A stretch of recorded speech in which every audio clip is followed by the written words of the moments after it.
എല്ലാവർക്കും നമസ്കാരം. എല്ലാവർക്കും എൻ്റെ പുതിയൊരു വീഡിയോയിലേക്ക് സ്വാഗതം. ഇന്നത്തെ വീഡിയോ എന്ന് പറഞ്ഞു കഴിഞ്ഞാൽ ഇന്ന് ഞാൻ എൻ്റെ വീഡിയോയിലൂടെ പറയാൻ ഉദ്ദേശിക്കുന്നത് പോസിറ്റീവ് ചിന്താഗതിയെക്കുറിച്ചാണ്. പോസിറ്റീവ് ചിന്താഗതിക്കാരായ ആളുകളും നെഗറ്റീവ് ചിന്താഗതിക്കാരായ ആളുകളുമുണ്ട്. അതിൽ നമുക്ക് വേണ്ടത് പോസിറ്റീവ് ചിന്താഗതിയാണ്. എപ്പോഴും നമ്മളൊരു പോസിറ്റീവ് ചിന്താഗതിയിൽ ജീവിക്കാൻ ശ്രമിക്കണം. പോസിറ്റീവ് ചിന്താഗതി അതായത് നമുക്ക് ബുദ്ധിമുട്ടുകളുണ്ടാകും, പല പ്രശ്നങ്ങൾ നമ്മുടെ ജീവിതത്തിൽ കൂടെ കടന്നു പോകും. പല പ്രശ്നങ്ങളാണ്, ഒരു തരത്തിലല്ല പലതരത്തിലുള്ള പ്രശ്നങ്ങളിൽ കൂടെ നമ്മൾ കടന്നു പോകേണ്ടതായിട്ട് വരും.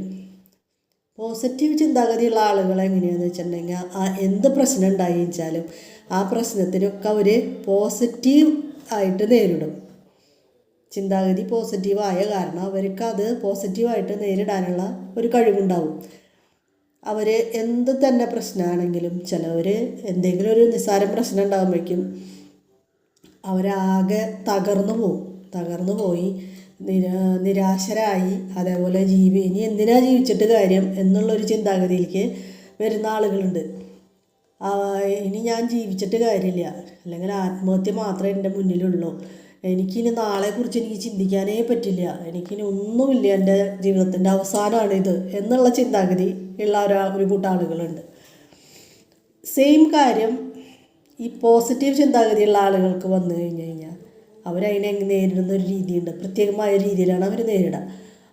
ഇതാണോ കാര്യം, ഇതൊക്കെ കടന്നു പോയിക്കോളും, ഇത് കഴിഞ്ഞത് ഇപ്പം ഒന്നും എങ്ങനെയാണെന്ന് വെച്ചിട്ട് ഇപ്പോൾ എന്നും ഇങ്ങനെയൊന്നും ആവണമെന്നില്ല, ഇന്നത്തെ പ്രശ്നം അത് കഴിഞ്ഞ് എങ്ങനെയും സോൾവായി അത് കഴിയും, അല്ലെങ്കിൽ അത് സോൾവ് ആവും, എന്തെങ്കിലും ചെയ്യാം നമുക്ക്, അങ്ങനെയുള്ളൊരു ചിന്താഗതിയുള്ള ആളുകളുണ്ട്. അവർക്കാണ് ഈ പോസിറ്റീവ് ചിന്താഗതിയുള്ളവരെന്ന് നമ്മൾ പറയുന്നത്. അവർ എന്തെന്നെ മാനം ഇടിഞ്ഞ് തലയിലേക്ക് വീഴുക എന്ന് പറഞ്ഞാലും നമുക്കതിനൊരു മുട്ടിട്ട് നിർത്താം എന്ന് പറയുന്നവരാണ് ഈ പോസിറ്റീവ് ചിന്താഗതിയുള്ള ആളുകൾ. അവർക്കതിനെ പറ്റിയിട്ട് വലിയ പ്രശ്നമായിരിക്കും, പക്ഷെ അവരുടെ ചിന്താഗതി കൊണ്ട് അവരതിനെ നേരിടും. നല്ല ചിന്താഗതിയാണ്. ആ നേരത്ത് നെഗറ്റീവ് ചിന്താഗതിയും പേടിയും ഭയം, ജീവിതത്തിനോടുള്ള പേടി ഭയം, പോസിറ്റീവ് നെഗറ്റീവായിട്ടുള്ളൊരു ചിന്തയിൽ ജീവിക്കുന്ന ആളുകൾക്കൊക്കെ പേടിയാണ്. ഇത് ഞാൻ എങ്ങനെ നേരിടും, ഇത് വന്നു കഴിഞ്ഞാൽ ഞാൻ എന്ത് ചെയ്യും, ഇനി ഇതിങ്ങനെ വന്നു കഴിഞ്ഞാൽ ഇത് വേറെ രീതിയിലാവില്ലേ, അല്ലെങ്കിൽ അത് മറ്റുള്ള രീതിയിലേക്ക് മാറിയാലോ, ഇങ്ങനെയൊക്കെയുള്ള ഈ ഒരു പ്രശ്നത്തിന് അവർ പല രീതിയിലാണ് നല്ല രീതിയിലല്ല, ചീത്ത അതായത് ഒരു മനസ്സിനൊരു സ്വസ്ഥത ഇല്ലാത്ത രീതിയിലേക്ക് അവരായി പോവുകയാണ്. അതായത് ഇതുകൊണ്ട് തന്നെ ലോകം കഴിഞ്ഞു, ഇനി ജീവിച്ചിട്ടൊന്നും കാര്യമില്ല, നാളെ ഞാൻ എങ്ങനെ ആളുകളുടെ മുഖത്തേക്ക് നോക്കും, അല്ലെങ്കിൽ ഞാൻ ഒരു കടത്തിൻ്റെ പ്രശ്നം തന്നെയായാലും ഞാൻ ഈ ബാധ്യത എങ്ങനെ വീട്ടും, നാളെ ഞാൻ ആ കടക്കാരൻ വരുമ്പോൾ ഞാൻ എങ്ങനെ അവരെ അഭിമുഖീകരിക്കും, അല്ലെങ്കിൽ എന്ത് പ്രശ്നമാണെങ്കിലും ആ പ്രശ്നത്തിന് ഞാൻ ഫേസ് ചെയ്യും എന്നുള്ള പേടി അവർക്ക് കണ്ടമാനുണ്ടാവും. അതോടുകൂടി അവരങ്ങോട്ട് ആകെ നിലംപരിശായി മാറണവർ, ഇനി ഒന്നും ചെയ്യാനില്ല എന്നുള്ളൊരവസ്ഥയിലേക്ക് ചില ആളുകൾ മാറണ കണ്ടിട്ടുണ്ട്. അത് നമ്മൾക്ക് ആ പ്രശ്നം ചിലവരത് മറ്റുള്ളവരോട് പറയൂല, പറയാണ്ടാവുമ്പോൾ എന്താണെന്ന് വെച്ചിട്ടുണ്ടെങ്കിൽ ആ പ്രശ്നം അവരവരുടെ മനസ്സിൽ തന്നെ കിടന്ന് വലുതായി, പ്രത്യേകിച്ച് അവരുടെ ചിന്താഗതി തന്നെ നെഗറ്റീവ് ചിന്താഗതി. അതിൻ്റെ ഇടയിൽ ഇവരിത് ആരോടും പറയില്ല. അവരവരുടെ ഉള്ളിലിട്ട് തന്നെ കൂട്ടലും കുറിക്കലും ഗണിക്കലും ഒക്കെ കഴിഞ്ഞ് വരുമ്പോൾ ഇവർക്കാകെ ടെൻഷനാവും, ആരോടും പറയാനും പറ്റില്ല. എന്നാൽ നെഗറ്റീവ് ചിന്താഗതിയുള്ള ആളുകൾ എങ്ങനെയാണ്, ഇങ്ങനെ ഒരു പ്രശ്നം ഉണ്ടായി കഴിഞ്ഞാൽ അവർക്ക് വേണ്ടപ്പെട്ട ആളുകളോടൊക്കെ പറയും. ആ പറയുമ്പോൾ തന്നെ അതിലൊരുവിധം പോസിറ്റീവ് ചിന്താഗതിയുള്ള ഒരാളുകൾ പറയും, ഇതൊന്നും വലിയ പ്രശ്നമൊന്നുമല്ല, ഇതൊന്നും വലിയ കാര്യമില്ല, ഇതൊക്കെ നമുക്ക് സോൾവ് ചെയ്യാവുന്ന പ്രശ്നമുള്ളൂ. അപ്പോൾ ഇയാളും പറയും, ഈ അഭിമുഖീകരിക്കുന്ന വ്യക്തിയും പറയും, ഇതെനിക്ക് പേടിയൊന്നുമില്ല, പക്ഷെ എന്നാലും ഞാനൊന്ന് പറഞ്ഞു എന്ന് മാത്രം. അപ്പം അങ്ങനെയാണ് അവർ ആ പ്രശ്നങ്ങളെ നേരിടുന്നത്. അപ്പോൾ നമുക്ക് അതാണ് രണ്ട് ചിന്താഗതി തമ്മിലുള്ള വ്യത്യാസം. ഈ നെഗറ്റീവ് ചിന്താഗതിയുള്ള ആളുകളും പോസിറ്റീവ് ചിന്താഗതിയുള്ള ആളുകളും തമ്മിലുള്ള വലിയൊരു വ്യത്യാസമാണത്. അവർക്ക് കാര്യങ്ങളെ ഫേസ് ചെയ്യുമ്പോൾ രണ്ട് തരത്തിലാണ്, ഒരേ കാര്യം തന്നെ രണ്ട് തരത്തിലാണ് ഇവർക്ക് സംഭവിക്കുക. ഒരേ പ്രശ്നം തന്നെ, പക്ഷേ ഒരാൾക്കുള്ള പോലെയല്ല മറ്റാൾക്ക്. അത് നമ്മൾ ഫേസ് ചെയ്യുന്നതിനനുസരിച്ചാണ് ആ പ്രശ്നങ്ങളുടെ കടുപ്പം, അതായത് അതിൻ്റെ വലിയൊരു വിഷമവും അല്ലെങ്കിൽ എന്താണെങ്കിലും ആ പ്രശ്നത്തിൻ്റെ ഒരു രൂക്ഷത നമുക്ക് അനുഭവപ്പെടുന്നത്. അത് നമ്മൾ നിസ്സാരമായി നമ്മളത് പോസിറ്റീവ് ചിന്താഗതിയോടുകൂടി നമ്മളതിനെ നേരിടുകയാണെന്നുണ്ടെങ്കിൽ ആ പ്രശ്നം എത്ര വലിയ പ്രശ്നമായാലും നമുക്ക് പരിഹാരം ഉണ്ടാവുകയും ചെയ്യും. അതുകൊണ്ട് നമുക്ക് മാനസികമായിട്ടുള്ള ബുദ്ധിമുട്ടുകളൊന്നും തന്നെ ഉണ്ടാവാൻ പോകുന്നില്ല. ഈ നെഗറ്റീവ് ചിന്താഗതിക്കാരുടെ കൂടെയുള്ളവർക്കും പ്രശ്നമാണ്. അവരിങ്ങനെ ഇരുന്ന് വിഷമിക്കുന്നതും പിടിക്കുന്നതും കാണുമ്പോൾ ഈ കൂടെയുള്ള അവരുടെ കൂടെ ജീവിക്കുന്നവർക്കും അല്ലെങ്കിൽ അവരുടെ കൂടെ ആരാണുള്ളത് അവർക്കും അത് ഭയങ്കര ഒരു ബുദ്ധിമുട്ടാണ്. അതായത് ഒരാളിങ്ങനെ ഇരുന്ന് പ്രശ്നമായിട്ട് പറയൂല, വിഷമിച്ച് നിരാശയായി ചാവാൻ പോവാം, ഞാൻ മരിക്കുള്ളൂ, ഞാൻ ഇന്നലെ ജീവിച്ചിരിക്കണേ, ഇങ്ങനെയുള്ളൊരു ചിന്താഗതി കൂടെ പോകണവരുടെ കൂടെ ജീവിക്കുന്നവർക്കും കൂടിയിട്ട് ബുദ്ധിമുട്ടാണ്. അപ്പം നമ്മൾ എന്താ വേണ്ടതെന്ന് വെച്ചിട്ടുണ്ടെങ്കിൽ നമ്മളെപ്പോഴും നമ്മുടെ ചിന്താഗതികൾ പോസിറ്റീവ് ആക്കാൻ ശ്രമിക്കുക. പോസിറ്റീവ് ആവാൻ ശ്രമിക്കണത് എങ്ങനെയാണെന്ന് വെച്ചിട്ടുണ്ടെങ്കിൽ നമ്മളെ പോസിറ്റീവ് ചിന്താഗതിയുള്ള ആളുകളുടെ കൂടെ നമ്മൾ കൂടുക. അതേപോലെ നമ്മളെല്ലാത്തിനെയും നമ്മൾ നല്ല നല്ല രീതിയിൽ കാണാം. നല്ല രീതിയിൽ മാത്രം വരുന്നു നമ്മൾ മനസ്സുകൊണ്ട് തന്നെ ആഗ്രഹിക്കുക. അതേപോലെ തന്നെ അങ്ങനെ വരുള്ളൂ എന്ന് തീരുമാനിക്കുക. പിന്നെ വരുമ്പോഴത്തെ കാര്യം അപ്പോൾ നമുക്ക് എന്താ വേണ്ടതെന്ന് വെച്ചാൽ ചെയ്യാം എന്നുള്ളൊരു രീതിയിലാണ് അവരതിനെ കാണുക. അങ്ങനെയാണ് കാണേണ്ടത്. നമ്മളിപ്പോൾ പേടിച്ചു അല്ലെങ്കിൽ വിഷമിച്ചു അല്ലെങ്കിൽ നമ്മൾ എന്തെങ്കിലും ചെയ്ത് ആത്മഹത്യ ചെയ്തു പറഞ്ഞിട്ട് ആ പ്രശ്നത്തിന് എന്തെങ്കിലും ഒരു പരിഹാരമാവുമോ? ആവില്ല. അപ്പോൾ അതുകൊണ്ട് നമ്മൾ അതിനെ നന്നായി നേരിടുക. നമ്മൾ ചിലപ്പോൾ ജീവിതത്തിൽ ജയങ്ങളും പരാജയങ്ങളും എല്ലാതും ഉണ്ടാവും. അത് ചിലപ്പോൾ കൂടായൊന്നുമില്ല. അതിപ്പോൾ എല്ലാവർക്കും ഉണ്ടാവുന്നത് തന്നെയാണ്. അതിനെ നമ്മൾ നേരിടുന്ന പോലെയാണ് നമുക്ക് അതിൻ്റെ രൂക്ഷത അനുഭവപ്പെടുന്നത്. അപ്പോൾ നമ്മളെന്താ വേണ്ടതെന്ന് വെച്ചിട്ടുണ്ടെങ്കിൽ എല്ലാ പ്രശ്നങ്ങളും നമ്മൾ എന്ത് വന്നാലും ഞാൻ നേരിടും എന്നുള്ളൊരു ചിന്താഗതിയാണ് എപ്പോഴും ആളുകൾക്ക് വേണ്ടത്. നല്ലൊരു ചിന്താഗതിയിൽ ജീവിക്കണം. അല്ലാണ്ട് നിസ്സാരം പ്രശ്നം വരുമ്പോഴേക്കും തൊട്ടാവടിയുള്ള പോലെ വാടി വീണ് വിഷമിച്ച് ദുഃഖിച്ച് കരഞ്ഞ് ആളുകൾക്കൊക്കെ ബുദ്ധിമുട്ടാക്കി അങ്ങനെ ഇരിക്കുകയല്ല വേണ്ടത്. അതിനൊക്കെ നമ്മൾ സധൈര്യം നേരിടുക. നമുക്ക്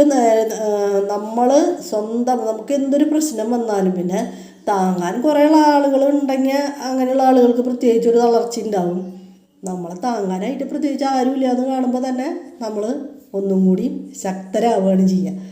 ഇനി താങ്ങാൻ ആളുണ്ടെങ്കിലും ഇല്ലെങ്കിലും നമ്മൾക്ക് സ്വയം നമ്മുടെ ഉള്ളിലൊരു ശക്തിയില്ലേ, ആ ശക്തി നമ്മളെപ്പോഴും ഉപയോഗപ്പെടുത്തണം. മനസ്സിലായോ? അല്ലാതെ നമ്മുടെ വിഷമങ്ങളൊക്കെ ആരെങ്കിലുമൊക്കെ ആയിട്ട് പരിഹരിച്ച് തരും അങ്ങനെ, അല്ലെങ്കിൽ നമുക്ക് ആരെങ്കിലും എന്തെങ്കിലും ഉപദേശം തരും അങ്ങനെയൊന്നും വിചാരിക്കാൻ പാടില്ല. എന്തൊരു പ്രശ്നം വന്നാലും നമുക്ക് സ്വന്തമായി കൈകാര്യം ചെയ്യാനായിട്ട് ഒരു കരുത്ത് എപ്പോഴും നമ്മുടെ ഉള്ളിലുണ്ടാവണം.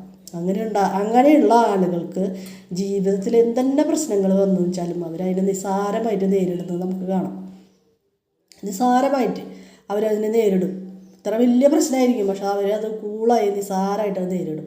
ആ നേരത്ത് ചിന്താഗതി നെഗറ്റീവ് ആണെന്നുണ്ടെങ്കിൽ എത്ര ചെറിയൊരു പ്രശ്നമായാലും അത് വലിയൊരു പ്രശ്നമാക്കി വലിയൊരു ഇതാക്കി നമ്മളത് മനസ്സിലിട്ട് വലിയൊരു തീപ്പന്താക്കി അത് മാറ്റും.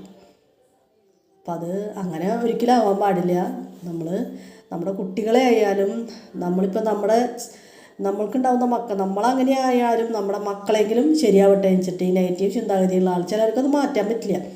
അപ്പോൾ അങ്ങനെയുള്ളവർ ഞാനോ ഇങ്ങനെയായി, എന്നാലും എൻ്റെ മക്കളെങ്കിലും നന്നാവട്ടെ വെച്ചിട്ട് അവർക്കെങ്കിലും നല്ല രീതിയിലുള്ള ഉപദേശങ്ങൾ കൊടുത്ത് അവരെ ചെറുപ്പത്തിലെ തന്നെ നമ്മളൊരു പോസിറ്റീവ് ചിന്താഗതി, എല്ലാത്തിനും ഒരു നെഗറ്റീവ് അടിച്ചിരിക്കുക എന്ന് കേട്ടിട്ടുണ്ടോ? അതേപോലെ ഇല്ലാണ്ട് നമ്മളെല്ലാത്തിനെയും പോസിറ്റീവായിട്ട് കാണുക, പോസിറ്റീവായിട്ട് വരുമെന്ന് ചിന്തിക്കുക, പോസിറ്റീവ് ആവും എല്ലാവരും അങ്ങോട്ട് ചിന്തിച്ച് നോക്കുക. അപ്പോൾ നമുക്ക് കുറേ പ്രശ്നങ്ങൾ, നമ്മുടെ മനസ്സിലത്തെ കുറേ ബുദ്ധിമുട്ടുകളും പ്രശ്നങ്ങളും എന്ത് ചെയ്യുന്നുള്ള ആ വ്യാകുലതകളൊക്കെ ഒന്ന് കുറഞ്ഞു കിട്ടും.